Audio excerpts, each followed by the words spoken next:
యేసుప్రభు అన్నారు సామాన్లు పాపాలకు క్షమించాను అన్నాడు. ఆయన మళ్ళీ జ్ఞాపకం చేస్తున్నాడు చెప్పండి. ఆయన ఏమన్నాడు? వీపి వెనక్కి విసిరేసి అన్నాడు. ఒకసారి తూర్పుకి పరమటికి ఎంత దూరం ఉందో అంత దూరాన్ని విసిరేసాను అంటున్నాడు. అర్థమైందా? ఆయన అన్నీ మర్చిపోయాడు. అంతేగాని మనకులాగా యేసుబాబులో తోమగారుల గాయాలు ఏలిపెట్టి లేపుతున్నాడు ఆయన. ఇదిగో పలానప్పుడు నువ్వు ఇలా చేసావు దైవ కృప అని అంటాడు ఆయన. నువ్వు ఇలాగ అన్నావు, అలా అన్నావు, అలాగన్నావు, ఇలా అన్నావు అని అంటాడు ఆయన. చెప్పండి, అలా అంటే ఎవడని నిలబడగలరా తల్లి? చెప్పండి. ఆయన క్షమించాడంటే నువ్వు ఏం చేసావు మర్చిపోయాడు ఆయన. ఒక ఆవిడంట సరిహద్దులో గొడవ జరిగిన 42 సంవత్సరాలు నల్లగుండో మిదిలిపోతుందంట. ఏంటి సరిహద్దుల్లో గొడవ? ఏమే ఆ రోజన్న మాటలు మర్చిపోతారనుకుంటున్నావా? మళ్ళీ వీళ్ళిద్దరూ మారు మనసు పొందేశారండి. వీళ్ళిద్దరు గుడికొచ్చారండి. మళ్ళీ వీళ్ళు సంఘంలో పెద్దలు వీళ్ళిద్దరు ఉన్న దేవుని స్తోత్రం. మళ్ళీని వీళ్ళిద్దరు ఒకరికొకరికి ఏం చేయరు? మాట్లాడుకోరు. ఒకరికొకరు పడదు. పచ్చగడ్డ ఎద్దు బొగ్గుమంటది. మళ్ళీ ఇద్దరు వచ్చి పక్కన కూర్చుంటారు. మరి తోటుకోవాలని చెప్పుకోవాలి కదండి. నా అలాంటి తగిలేరు వెళ్ళేసి పట్టుకోవాలని అంతే దేవుని స్తోత్రం. వెనకాలంటికి లాగేసాడు పాటర్ గారు. ఏంటి సట్టం వాళ్ళిద్దరు జోలికి వెళ్ళకండి బాబు అని పట్టుకోన్నాను దేవుని స్తోత్రం. నా వంక మారెత్తిపెట్టి స్తోత్రం. నా వంక కాదు, మీరిద్దరు చూసుకోన్నాను దేవుని స్తోత్రం. కళ్ళల్లో కలిపెట్టి చూసుకుని నిన్ను నేను క్షమిస్తున్నానని చెప్పి అన్నాను దేవుని స్తోత్రం. చేకేనివ్వండి పక్కోళ్ళకి. నా వంక కాదు అలా నేను నిన్ను క్షమిస్తున్నానని చెప్పండి. ఏంటేదో దెబ్బలాడుకున్నట్టు సీరియస్గా చూస్తున్నారేంటి? అది హల్లెలూయా. వాళ్ళిద్దరు మాత్రం అండి. రమాదేవి గారు వందనాలండి దేవుని స్తోత్రం. చెప్పండి, వాళ్ళకి ప్రత్యేక వందనాలు చెప్పాలి. హల్లెలూయా. గట్టిగా చెప్పండి దేవుని చేతులు ఎత్తి హల్లెలూయా. ఏదో దేవునికి స్తోత్రం హల్లెలూయా. ఏమండి అలా చూడమండి వాళ్ళిద్దరు అలా చూసి మాట్లాడుకోండి. ఏదో ప్రళయం అయిపోద్ది అనుకున్నాం దేవుని స్తోత్రం. కానీ వాళ్ళిద్దరు కలిసిపోయారండి దేవునికి స్తోత్రం. క్షమించాము అనే పదములో దాని అర్థం ఏమిటంటే చేసిన అపరాధము దోషము నువ్వేం చేయాలి? మర్చిపోవాలి. నువ్వేమంటావు? జన్మకు మర్చిపోవాలండి.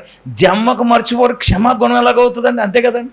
ఒకవేళ ఏదైనా అందుకే అన్నాడు ప్రభువు మిమ్మల్ని క్షమించిన ప్రకారం మీరు మనుషుల అపరాధాలు మనం ఏం చేయమన్నాడు?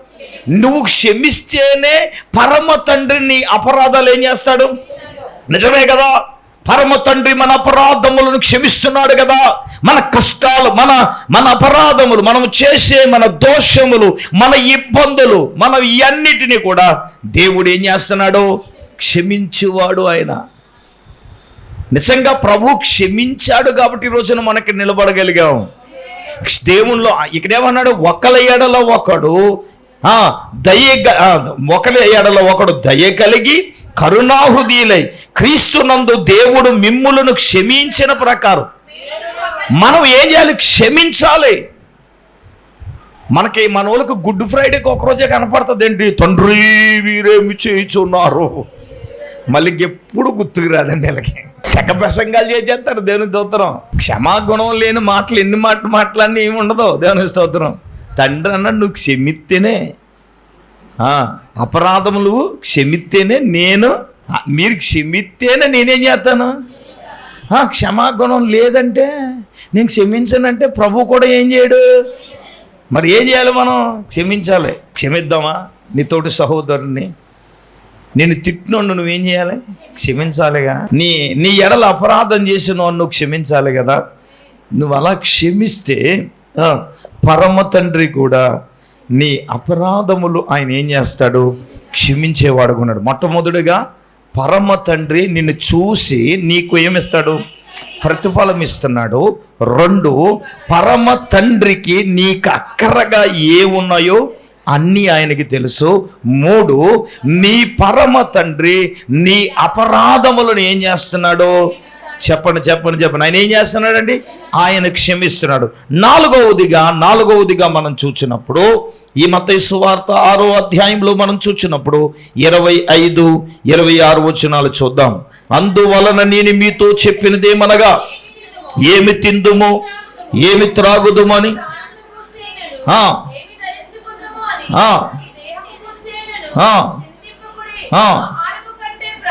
చూడండి. దేనికంటే అంటండి ఆహారము కంటే ప్రాణమును,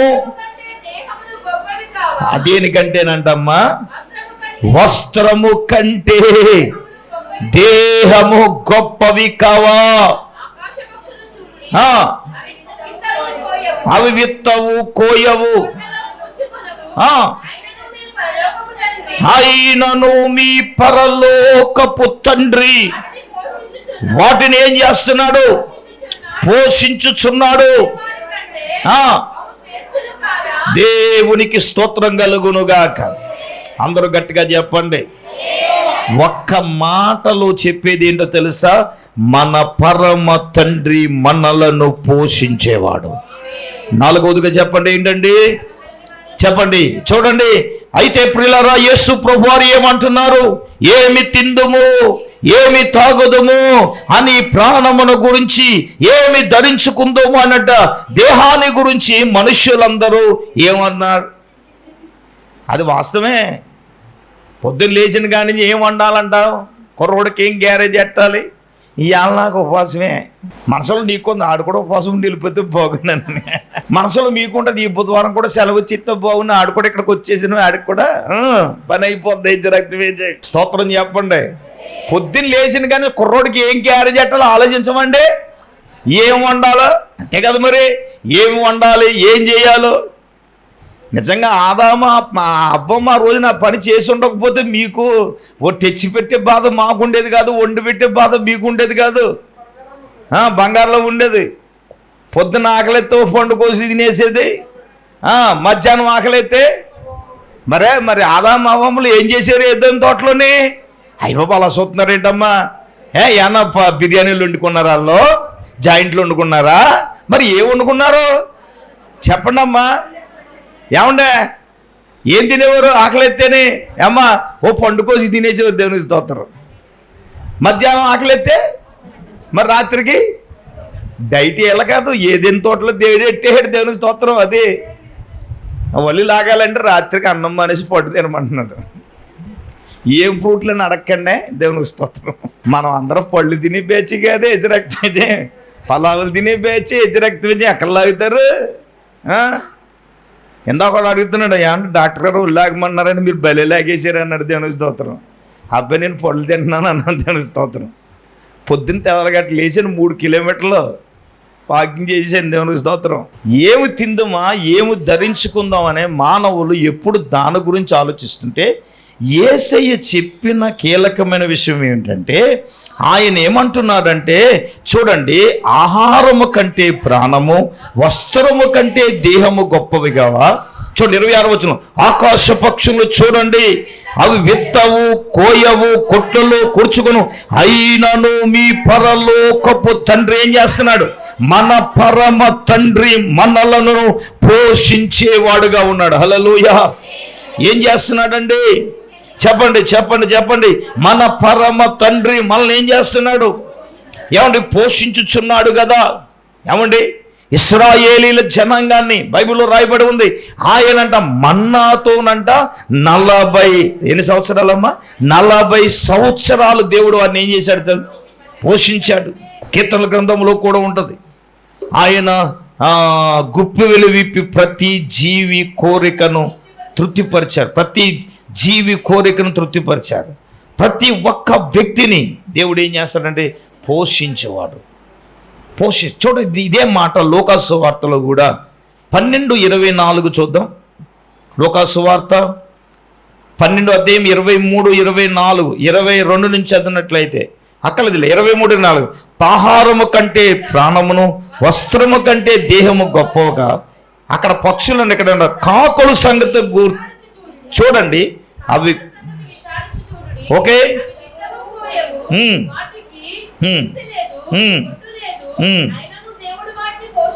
చూడండి, అయినను దేవుడు వాటిని ఏం చేస్తున్నాడు? పోషించుచున్నాడు. మీరు పక్షుల కంటే, అమ్మ వినాలి, మన పరమ తండ్రి దేవుడు ఆయన మనల్ని ఏం చేస్తున్నాడు? పోషిస్తున్నాడు. అంటే తినడానికి కానీ అమ్మ కట్టుకోవడానికి కానీ ఏమి దేవుడు ఏం రానివాడు, లోటు రానివాడు. చెప్పండి, పోషిస్తున్నాడు. పని లేకపోయినా దేవుడు పోషిస్తున్నాడు.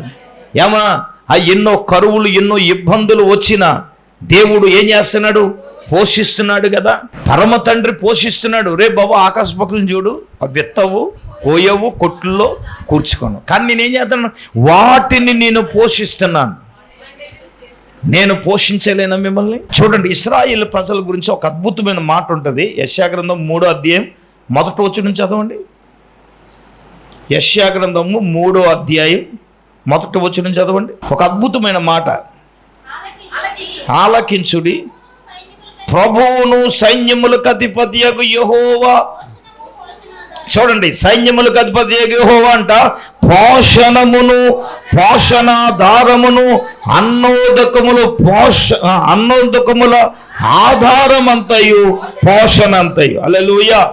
ఇప్పుడు ఇక్కడ ఏమన్నాడు? సైన్యములకు అధిపతియగు యెహోవాయే పోషణమంట, పోషణాధారము, అన్నోదకముల ఆధారము, పోషణం అంతా ఎవరండి? సైన్యములకు అధిపతియగు యెహోవా యొక్క మన తండ్రే కదా. ఏంటమ్మా? పోషణము, పోషణాధారం. అన్నోదకములు అంటే అన్నము, నీరు. ఆధారం అంతా ఎవరండి? పరమ తండ్రి. పోషణము, పోషణాధారము, మనలను పోషించేవాడు. దేని గురించి నువ్వు నిరాశ చెందవలసిన అవసరము లేదు కదా. ఆకాశ పక్షులు ఆలోచించట్లా, కానీ మానవులమైన మనం ఏం చేస్తున్నాం చెప్పండి? ఏం చేయాలని ఆలోచిస్తాం కదా. కానీ దేవుడు ఆశ్చర్యరీతిగా దేవుడు ఏం చేస్తాడు? అందుకే నేను చెప్తాను మా వాళ్ళందరికీ, మీరు ఏం ఆలోచించకండి, ప్రార్థన చేయండి, దేవుని స్తోత్రం. ప్రభు ఏది ఎలా చేయాలో అలా చేస్తాడు. మనల్ని పోషించేవాడు దేవుడు, మన అక్కర్లు తీర్చేవాడు దేవుడు. ఇక్కడేమన్నాడు? పోషణము. నాకు నచ్చిన మాట, పోషణము, పోషణాధారము, అన్నోదకముల ఆధారము, పోషణం అంతా ఎవరండి? అంతా దేవుడైన యెహోవాయే. పోషించేవాడు. యేసు ప్రభువు అదే చెప్తున్నాడు, మీ పరమ తండ్రిని వాటిని పోషించుచున్నాడు, వాటి కంటే మీరు శ్రేష్ఠులు గారా. ఇశ్రాయేలీల ప్రజానీకాన్ని దేవుడు ఐగుప్తు నుండి తీసుకుని వచ్చిన తర్వాత వాళ్ళు వదిలేశాడండి? ఏమండి వదిలేశాడా? వదలలేదుగా. ఏమండి వదలలేదు కదండి, వదలలేదు. దేవుడు వారిని వదలలేదండి. పోషణము, పోషణాధారము, సమస్తము అంతా కూడా ప్రభువే కదా. దేవుడు ఎప్పుడు కూడా ఆయన బిడ్డలను దేవుడు వదిలేడుగా, వదిలేసేవాడు కదండి. వదలడు ఆయన. ఎందుకు వదులుతాడు దేవుడు? పరమ తండ్రికి తెలుసు ఆయన సమస్తమును పోషిస్తాడు. అయితే ప్రభు అంటున్నాడు, మీరు వాటి గురించి ఎందుకు చింతిస్తున్నారు? మీ చింత యావత్తు ప్రభు మీద వేయండి. ఏస్తే ప్రభువే. చూడండి కింద మనం చూసినప్పుడు 31వ వచనములో, మీరు ఏమి తిందుమా, ఏమి తాగుమా, ఏమి ధరించుకుందుమని మీరు చింతపడకుండా, అన్యజనులైతే వీటి గురించి విచారిస్తారు, కానీ ఇవన్నీ మీకు కావాలనని మీ పరమ తండ్రికి తెలియను. కాబట్టి ఆయన రాజ్యమును, నీతిని మొదట వెతకండి, అప్పుడు అవన్నీ మీకు అనుగ్రహిస్తాడు. దేవునికి స్తోత్రం. మీ పరమ తండ్రికి తెలుసండి, మిమ్మల్ని పోషిస్తాడు ఆయన. మీరు వాటి గురించి మీరు ఏం పడద్దు, భయపడద్దు. ఆశ్చర్యరీతిగా మిమ్మల్ని పోషించేవాడు, ఆశ్చర్యరీతిగా మిమ్మల్ని నడిపించేవాడు. ఇంకా మనం చూద్దాం. ఇప్పటికి ఎన్ని విషయాలైనవి? 4. 5వదిగా మనం చూద్దాం. 5వదిగా ఈ మత్తయి సువార్త 7వ అధ్యాయం దయచేసి మనము గమనించినప్పుడు, మరి 10-11 వచనాలు మనం చూసినప్పుడు చూడండి, 9 నుంచి కూడా గమనించి, మీలో ఏ మనుషుడైనా తన కుమారుడు తన రొట్టె అడిగిన ఎడల వాడికి రాతినిచ్చినా, చేపనడిగితే పామునిచ్చినా, మీరు చెడ్డవారయుండి కూడా మీ పిల్లలకు మంచి ఈవులు నెరిగి ఉండగా పరలోకమందున మీ తండ్రి తన్ను అడుగువానికి అంతకంటే ఎక్కువ. అంటే ప్రియులారా, 5వదిగా మన తండ్రి మనకు మంచి ఈవులను ఇచ్చువాడు. చెప్పండి ఏంటి? చెప్పండి చెప్పండి చెప్పండి చెప్పండి. అందుకే అక్కడ ఆయన అన్నాడు, ఏ మనుషుడైనా కుమారుడు రొట్టె అడిగితే రాతినిస్తాడా, చేపను అడిగితే పామునెత్తారా? మీరు చెడ్డవారయ్యుండి కూడా మీ పిల్లలకి ఏమేస్తారు? మంచి ఈవులను ఎరిగి ఉండగా మీ పరలోకముందున మీ తండ్రి కూడా తన్ను అడుగువానికి అంతకంటే ఎంతో నిశ్చయముగా మంచి ఈవులను ఇచ్చేవాడు. మన పరమ తండ్రి ఏమిస్తాడట? మనకి మంచి ఈవులను ఇస్తాడట. ఇదిగో, ఎవడైనా రొట్టెని అడిగితే రాత్రినిస్తాడా? చేపను అడిగితే పామునిస్తాడా? మీరు చెడ్డవారయ్యుండి కూడా మీ పిల్లలకి ఏమి ఇవ్వాలి? ఏమండి, మనం చెడ్డవారైనప్పుడు మన పిల్లలు బాగా ఇంకా మన పరమ తండ్రి ఇంకా ఎటువంటి వాడండి? అక్కడ నాకు నచ్చిన మాట ఏంటంటే మంచి ఈవులను అంట. ఏంటండి? మంచి ఈవులను అనుగ్రహిస్తాడు పరమ తండ్రి. ఆయన ఈ మంచి ఈవులనే ఇవ్వాలనుకుంటున్నాడు. ఆయన నీ గురించి ఆలోచిస్తున్నాడు. ఆయన, నేను ఎప్పుడు చెప్తా ఉంటాను, ఈవుల యాగం గురించి చెప్తాను. ఈవుల యాగం ఏంటో తెలుసా మీకు? దేవుడు మంచి ఈవులను ఇవ్వాలంటే ఈవుల యాగం తెలుసా? ఈవుల యాగం తెలుసా మీకు? చూద్దాం ఒకసారి. ఫిలిప్పీలకు రాసిన పత్రిక సందర్భానుసారంగా ఫిలిప్పీలకు రాసిన పత్రిక 4వ అధ్యాయం 17 నుంచి చదువుదాం. నేను ఈవిని అపేక్షించి ఇలాగూ చెప్పట్లేదు కానీ మీకు లెక్కకు విస్తారమైన ఫలము రావాలనని అపేక్షించి చెప్పుచున్నాను. నాకు సమస్తము సమృద్ధిగా కలిగి ఉన్నెనను మీరు పంపిన ఈ వస్తువులను ఎపఫ్రోదితు వలన పుచ్చుకుని ఏమీ తక్కువ లేకుండా ఉన్నాను. అవి మనోహరమైన సువాసనయు ప్రియమునికి ప్రీతికరమును ఇష్టమునైన యాగం. యాగం ఏ యాగం అంటే ఈవిల యాగం. పౌలు గారు ఈవిని అపేక్షించి చెప్పట్లేదు కానీ మీకు లెక్కకు ఏమి రావాలి? అవును, లెక్కకు విస్తారమైన ఫలాలు మనకు రావాలి. కానీ వస్తున్నాయా? రాట్లా. మనకి రావాలి, రాట్లా. కష్టపడుతున్నాం, దానికి తగ్గిన ఫలితం ఉందా? ఏమోనండి అయ్యగారు, ఏమవుతుందో తెలియదండి. డబ్బులు వస్తున్నాయి కానీ కనపట్టలేదు. గేదెలు పాలు ఎత్తున్నాయి కానీ డబ్బులు కనపట్టలేదు. పండుతున్నాయి కానీ కనపడతలేదు. మా ఆయన మా కొడుకు పనికి వెళ్తున్నాడు కానీ ఓ పక్కనేమో ఈవిడ లేచి కుట్టేస్తుంది, ఏజ్ రక్తం వేజి పెట్టే బయలుకి కట్టేస్తుంది, ఏజ్ రక్తం వేజి. ఓ పక్కన ఏదో చేసేస్తారు, దేవుని స్తోత్రం. ఇన్ని చేసేస్తున్నాం, అన్ని చేసేస్తున్నాం, ఏం చేసేస్తున్నాం కానీ ఏమైపోతుంది అయ్యగారు? లెక్కకు మించిన చెప్పండి ఫలము రావట్లే. ఎందుకు ఫలము రావట్లేదు? ఎందుకు ఫలము రావట్లేదంటే పౌలు గారు ఎందుకు రావాలని అపేక్షిస్తున్నారు అంటే, నేను అంటాను, నువ్వు చెడ్డవారైండు నీ పిల్లలకు మంచి ఈవులు ఇస్తే మీ పరమ తండ్రి మీకు మంచి ఈవులు ఇవ్వడా? చెప్పండి. అక్కడ అన్నాడు పౌలు గారు, నాకు సమస్తము సమృద్ధిగా ఉన్నా కానీ మీరు నాకు వస్తువులు పంపించారు. దేవునికి స్తోత్రం. మీ అయ్యగారికి లోటు లేదని బిల్డప్లు అవ్వకండి. ఏజ్ రక్త వేజేయం. హల్లెలూయ. ఎక్కువైపోయినాయి ఏజ్ రక్త వేజేయం. హలో, నాకు సమస్తము సమృద్ధిగా ఉన్నా కానీ మీరు ఏం పంపించారు? ఈవిల రావాలంటే నువ్వు ఇవ్వాలి. దేవునికి స్తోత్రం. ఈవిల రావాలంటే నువ్వు చేస్తేనే మీకు ఏంటి ఏజ్ రక్త వేజేయం? చెప్పండి గట్టిగానే. అది మరి హల్లెలూయ. ఈవిల యాగం అంటారు దీన్ని. అయితే నా సందర్భం అది కాదు కానీ ప్రస్తావన వచ్చింది కాబట్టి మాట జ్ఞాపకం చేశాను. హలో, మన తండ్రికి మంచి ఈవులను, మన పరమ తండ్రి నీకు మంచి ఈవులను దేవుడు ఇవ్వాలని పరమ తండ్రి ఆశపడుతున్నాడు. అదవుతుందా? నువ్వు చెడ్డవాడు అయి నీ పిల్లలకి ఏమి ఇవ్వాలనుకున్నావు? నేను మీ పరమ తండ్రిని, నేనేమిస్తాను? మంచి ఈవులను ఇస్తాను. దేవునికి స్తోత్రం. నిజంగా ఆయన అంతకన్నా ఇంకేం చేయగలడు? అంతే కదండి. సరే ప్రియులారా, మనకు సమయం అవుతుంది కాబట్టి మనము 6వ విషయానికి మనం వెళ్దాం. 6వదిగా మనం చూసినప్పుడు మత్తయి సువార్తలోని 16వ అధ్యాయమును ఒకసారి మనం చూద్దాం. 16వ అధ్యాయం 16, 17 వచనాలు ఒక్కసారి మనం గమనిద్దాం. అందుకు సీమోను పేతురు ఓకే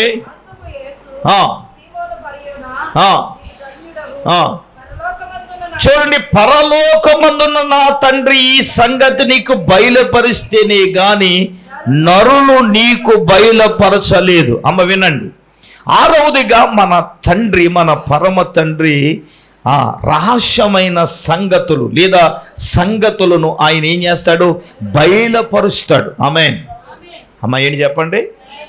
పరలోక మర్మములు పరమ తండ్రి బయలుపరిస్తే గాని నరులకి తెలియదట.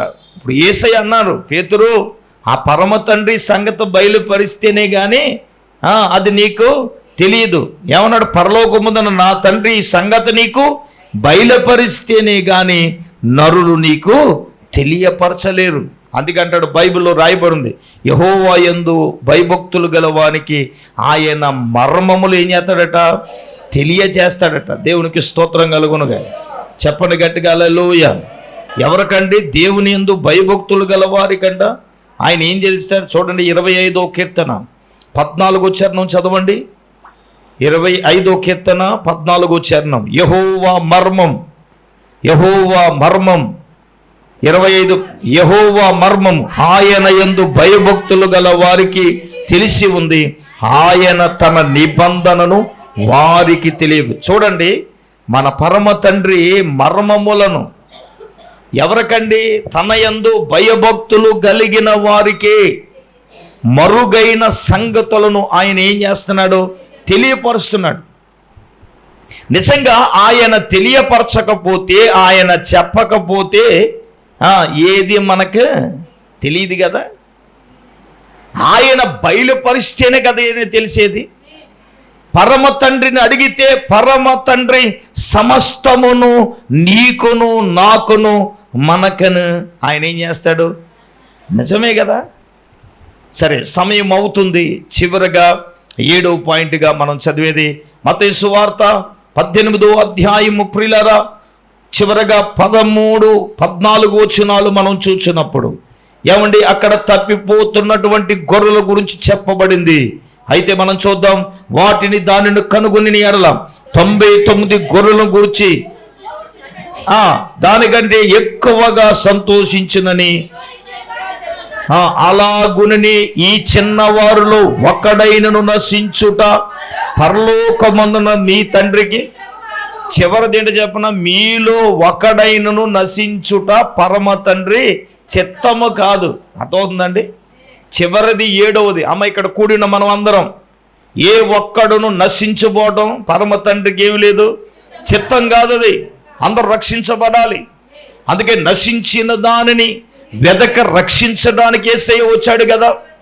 ఏ ఒక్క వ్యక్తి నశించిపోకూడదనే కదా వచ్చాడు. పాపముల వలన, అక్రమాల్లో, అన్యాయాల్లో నశించిపోయే నిన్ను నన్ను ఏమంటే నశించిన దానిని వెతికి రక్షించడానికి యేసయ్య వచ్చాడు కదా. చూడండి, ఒక్క చిన్నవాడైనా నశించిపోవడం ఆయనకేమీ లేదంటండి, ఆయన చిత్తం కాదంట. అంటే ఆయనకి ఇష్టం లేదని అర్థం. మనలో ఒక్కడు నశించడం మన తండ్రికి తండ్రి చిత్తం కాదు. అది మీరందరూ రక్షించబడాలి. మీ అందరి జీవితాలు మార్చబడాలి. మీ బ్రతుకులు మార్చబడాలి. మీ జీవితంలో గొప్ప వెలుగును చూడాలి. గొప్ప ఆశ్చర్యమైన కార్యాలు మీ జీవితంలో మీరు చూడాలి. ఇప్పుడు చెప్పండి, ఇప్పుడు మన పరమ తండ్రి ఇప్పుడు ఎందుకు పరిపూర్ణుడో తెలుసా? అందుకే ఆయన పరిపూర్ణుడు. ఏ ఒక్క వ్యక్తి అందుకే ఆయన అన్నాడు, మన పరమ తండ్రి పరిపూర్ణుడు కాబట్టి మీరును కూడా ఏమయ్యాలి? పరిపూర్ణులుగా ఉండండి అన్నాడు. కాబట్టి అందరూ కూడా మోకరిద్దాం, కళ్ళు మూసుకుందాం. మన పరమ తండ్రి రహస్యమందున్న ఆయన చూస్తున్నాడు. నీ ప్రార్థన చూస్తున్నాడు, నీ ఉపవాసం ఉంటుంది చూస్తున్నాడు.